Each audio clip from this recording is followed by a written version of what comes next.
Bismillahirrahmanirrahim. Assalamualaikum warahmatullahi wabarakatuh. Alhamdulillahilladzi alafa baina qulubina fasbahna binikmatihi ikhwana. Asyhadu an la ilaha illallah wa asyhadu anna Muhammadur Rasulullah. Bismillahirrahmanirrahim wa la quwata illa billahil aliyil azim. Amma ba'd.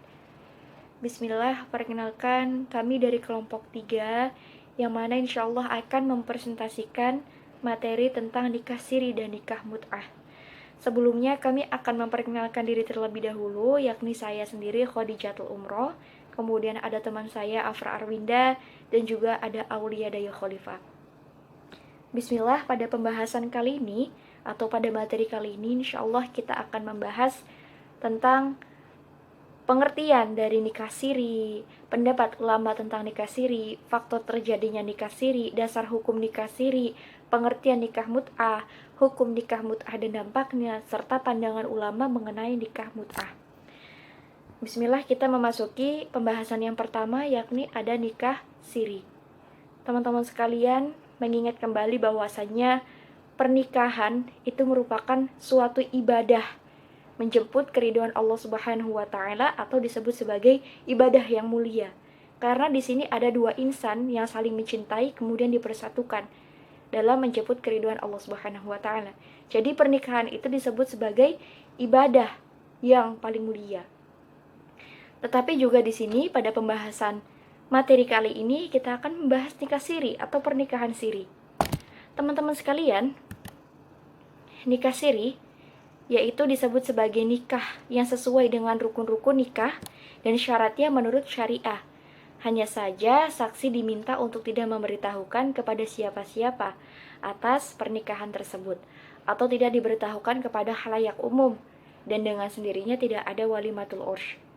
Ada salah satu riwayat yakni dari Umar bin Khattab pernah mengancam perilaku nikah siri dengan hukuman had.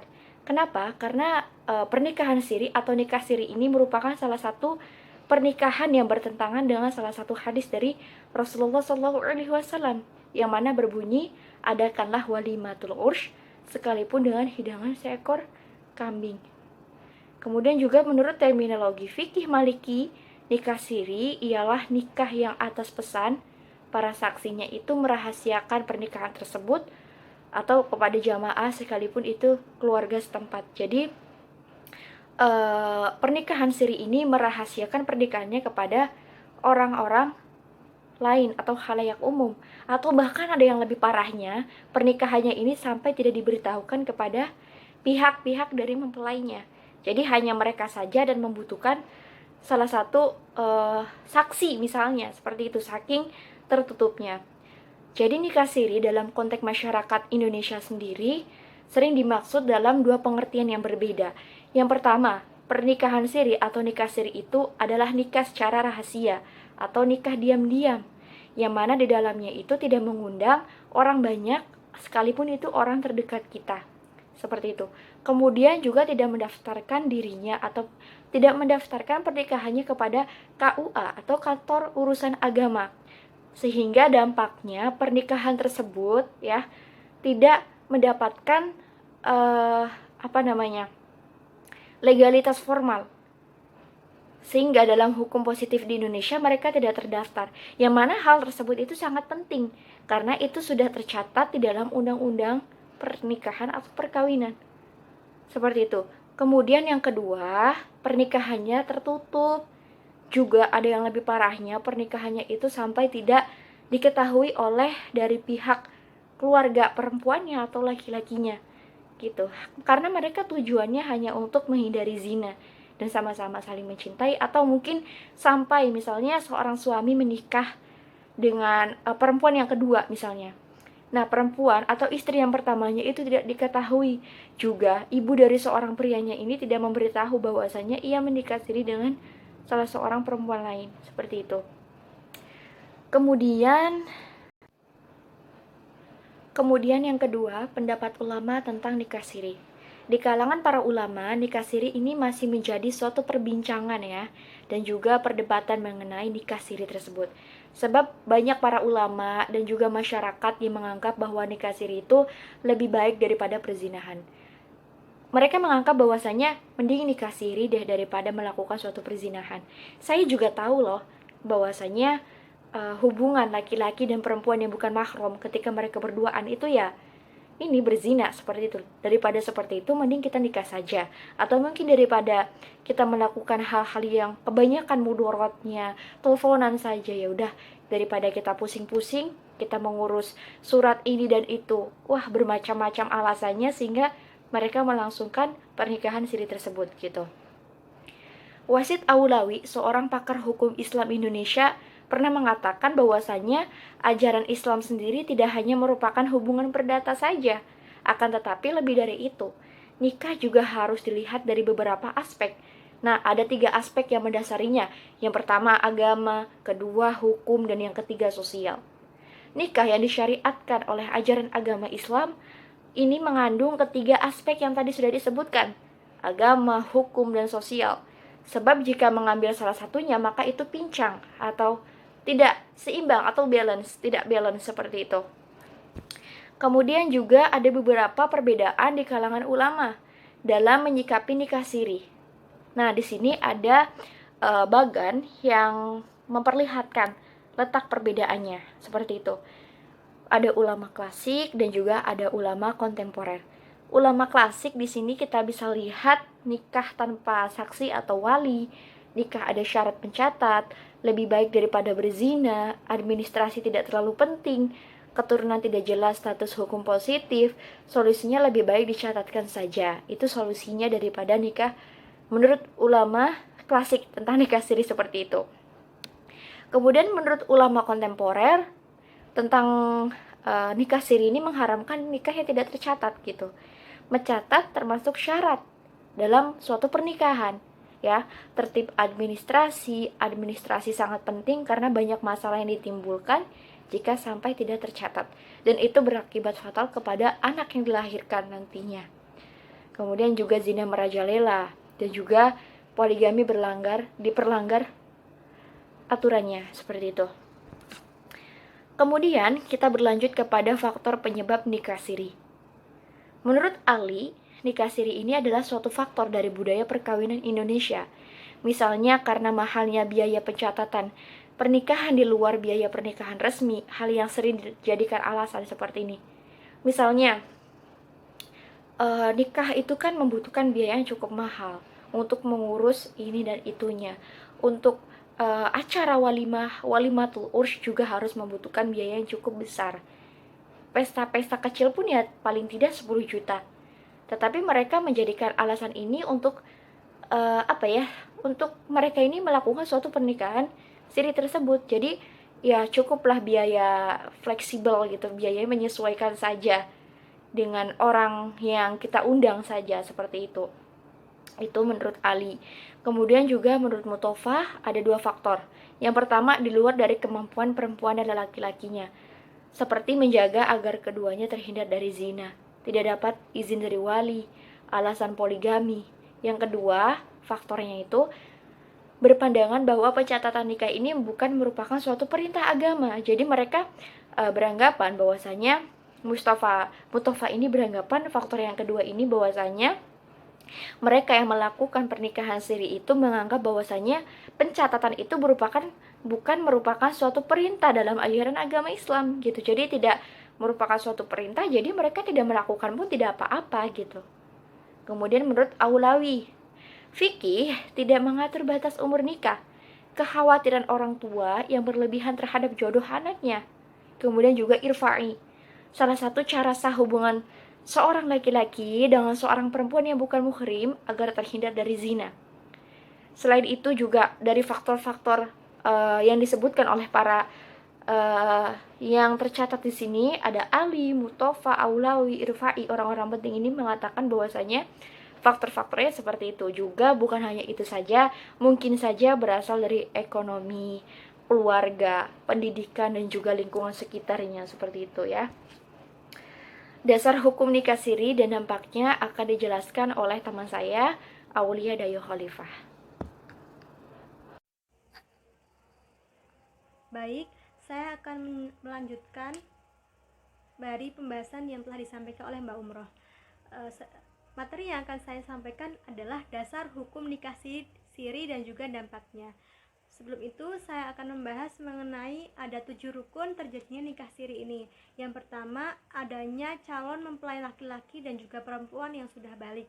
Kemudian yang kedua, adanya wali nikah bagi calon mempelai perempuan.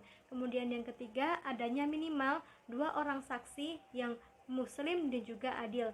Kemudian yang keempat, adanya persetujuan yang bebas di antara kedua calon pengantin. Kemudian yang kelima, adanya ijab kabul antara calon pengantin. Kemudian yang keenam, adanya mahar yang diberikan oleh mempelai laki-laki terhadap mempelai perempuan. Kemudian yang ketujuh, diadakannya walimahan ataupun pesta pernikahan sesuai dengan kemampuan kedua pengantin ini.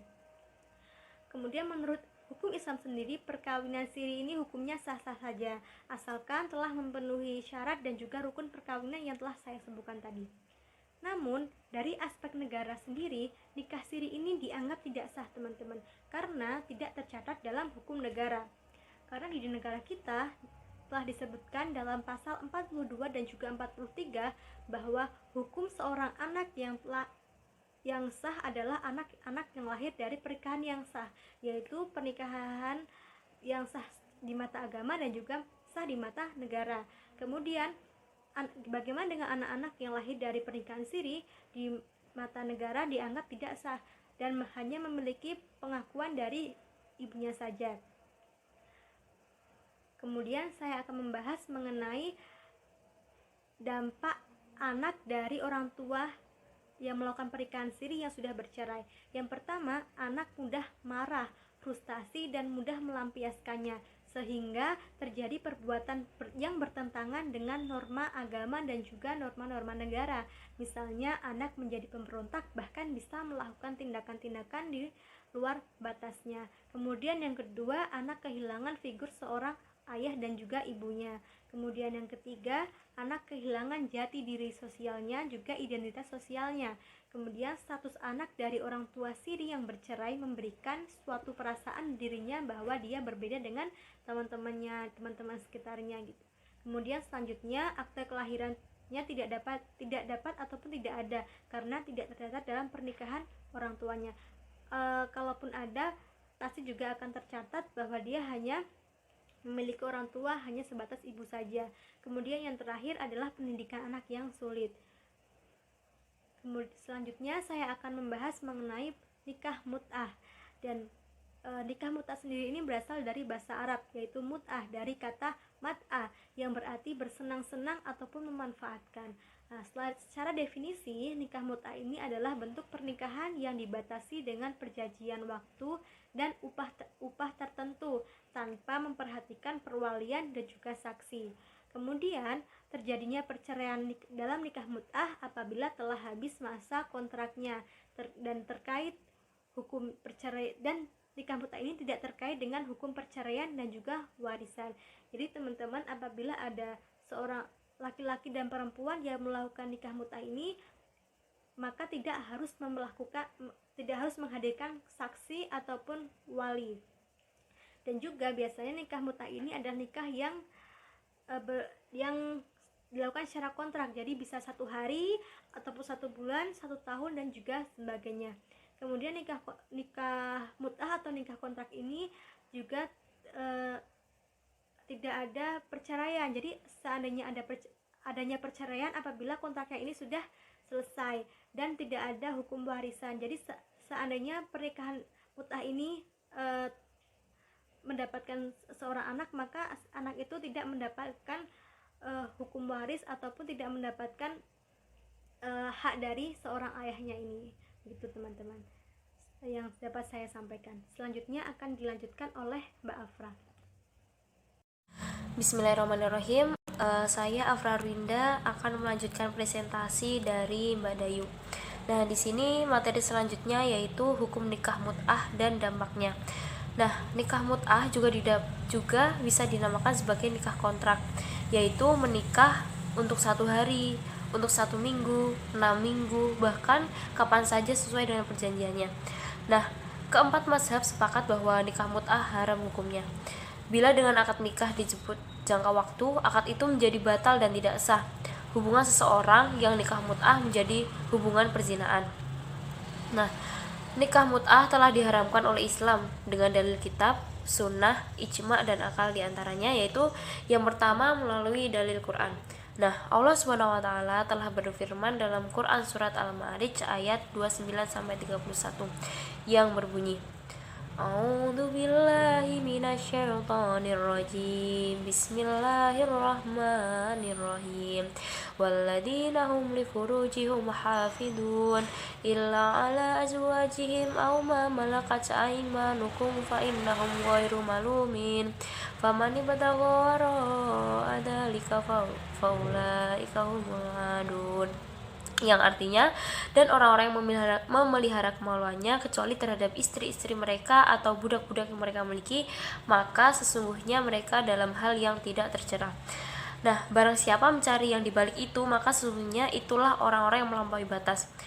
Maksud dari ayat yang sudah dibacakan tadi adalah budak-budak belian yang didapat dalam peperangan dengan orang kafir, budak-budak belian yang didapat di luar peperangan. Dalam peperangan dengan orang-orang kafir itu, wanita-wanita yang ditawan biasanya dibagi-bagikan kepada kaum muslimin yang ikut dalam peperangan tersebut.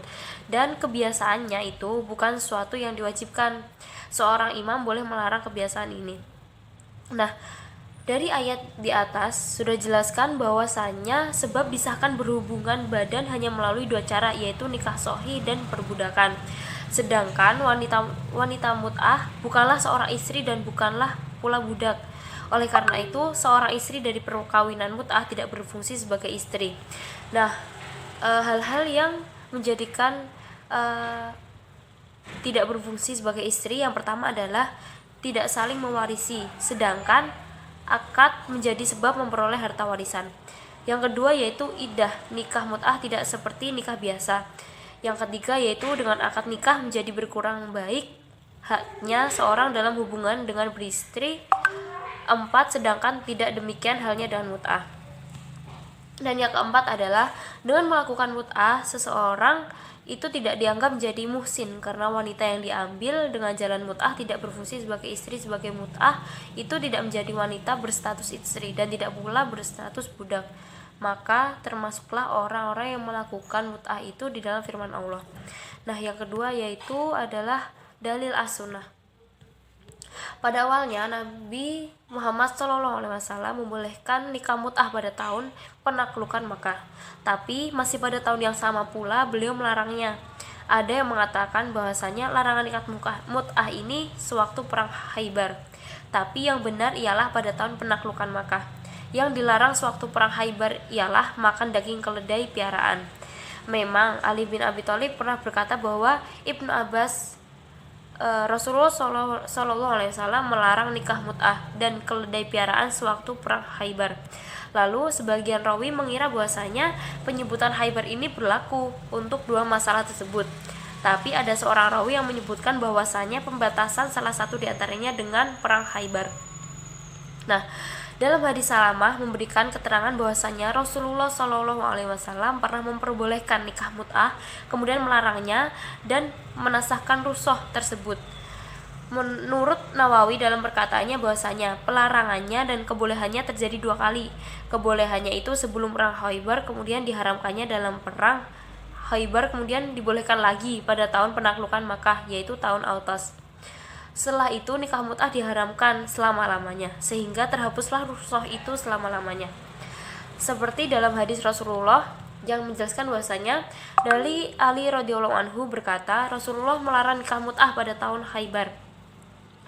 Menurut Dr. Abdul Somad, hadis yang menunjukkan bolehnya mut'ah telah dinas. Hal ini dinyatakan dalam hadis yang menjelaskan bahwasanya yang artinya, wahai sahabat sekalian, bahwa aku pernah membolehkan kamu melakukan mut'ah, dan ketahuilah bahwa Allah telah mengharamkannya sampai hari kiamat. Maka barang siapa yang ada padanya wanita yang diambilnya dengan jalan mut'ah, hendaknya ia melepaskannya, dan janganlah kamu mengambil sesuatu yang telah kamu berikan kepadanya. Hadis riwayat Muslim. Nah, dari dalil yang dikutip tadi dari hadis Nabi disimpulkan bahwasanya nikah mut'ah diperbolehkan pada era Rasulullah SAW saja, namun dalam keadaan darurat. Akan tetapi pembolehan tersebut sudah dinas oleh hadis di atas. Oleh sebab itu, sangat jelas bahwa hukum nikah mut'ah ini haram dan akan berdosa bagi yang melakukannya.